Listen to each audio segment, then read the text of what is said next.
বন্ধুরা, অ্যাস্ট্রোলজির মাধ্যমে সমাধান চ্যানেলে আজকে আমাদের আলোচনা দেবগুরু বৃহস্পতিকে নিয়ে। দেবগুরু বৃহস্পতি আমাদের কি দিতে পারে এবং দেবগুরু বৃহস্পতি খারাপ হয়ে গেলে কি হতে পারে, এবং সবশেষে বলা হবে দেবগুরু বৃহস্পতিকে ঠিক করার একদম অচূক এবং সঠিক উপায়। বন্ধুরা, দেবগুরু বৃহস্পতি আমাদের দিতে পারে জ্ঞান এবং শিক্ষা। দেবগুরু বৃহস্পতি আমাদের দিতে পারে ধন এবং সম্পদ। দেবগুরু বৃহস্পতি আমাদের দিতে পারে মান সম্মান। দেবগুরু বৃহস্পতির মাধ্যমে মানুষ প্রচুর পরিমাণে জ্ঞান বা নলেজ প্রাপ্ত করে থাকে। দেবগুরু বৃহস্পতি যে সমস্ত জাতক জাতিকাদের ভালো হয়, মানুষ তাদের সারা জীবন মান সম্মান দিয়ে থাকবে, মানুষের ভালোবাসা তারা সারা জীবন পেয়ে থাকে। কিন্তু যদি দেবগুরু বৃহস্পতি খারাপ হয়ে থাকে তাহলে কি হতে পারে? তাহলে বন্ধুরা, শিক্ষা, ধন সম্পদ অর্জন এগুলোতে কিন্তু ভীষণ বাধা চলে আসবে। গুরুজনদের অসহযোগিতা দেবগুরু বৃহস্পতি খারাপ হলে দেখতে পাওয়া যায়।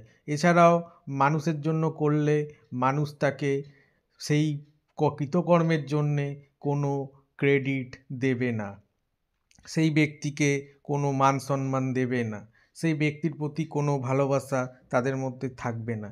এছাড়াও বন্ধুরা, আমাদের পাচনতন্ত্রের দুর্বলতাও দেখতে পাওয়া যায় যদি দেবগুরু বৃহস্পতি খারাপ হয়ে থাকে।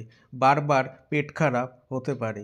এছাড়াও বন্ধুরা, যদি সন্তান থাকে তাহলে সেই সন্তান হবে অবাধ্য, সেই সন্তান কথা শুনবে না জাতক বা জাতিকার, যে জাতক বা জাতিকার দেবগুরু বৃহস্পতি খারাপ।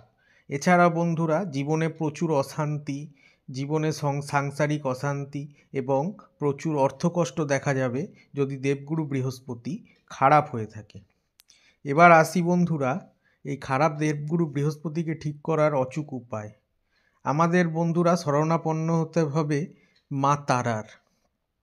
দেবগুরু বৃহস্পতিকে ঠিক করতে গেলে বা তুষ্ট করতে গেলে আমাদের তারা মায়ের শরণাপন্ন হতে হবে। মা তারার বীজ মন্ত্রটি প্রত্যেক দিন আমাদের পাঠ করতে হবে। মা তারার বীজ মন্ত্রটি হচ্ছে বন্ধুরা ওং হ্রিম শ্রীম হুং ফট স্বাহা। এই মন্ত্রটি বন্ধুরা প্রতিদিন চানের পর বা স্নান করে উঠে আসার পর 108 বার আপনারা যদি পাঠ করে থাকেন, তবে কিন্তু বন্ধুরা আস্তে আস্তে কিন্তু আপনাদের জীবনে দেবগুরু বৃহস্পতি আর ভালো হতে শুরু করবে এবং জীবনের অর্থকষ্ট, জীবনের ধন সম্পদ সব কিছু আপনারাই আস্তে আস্তে ঠিক হয়ে যাবে। ধন্যবাদ বন্ধুরা। অ্যাস্ট্রোলজির মাধ্যমে সমাধান চ্যানেলটিকে আপনারা শেয়ার, সাবস্ক্রাইব এবং লাইক করবেন। ধন্যবাদ।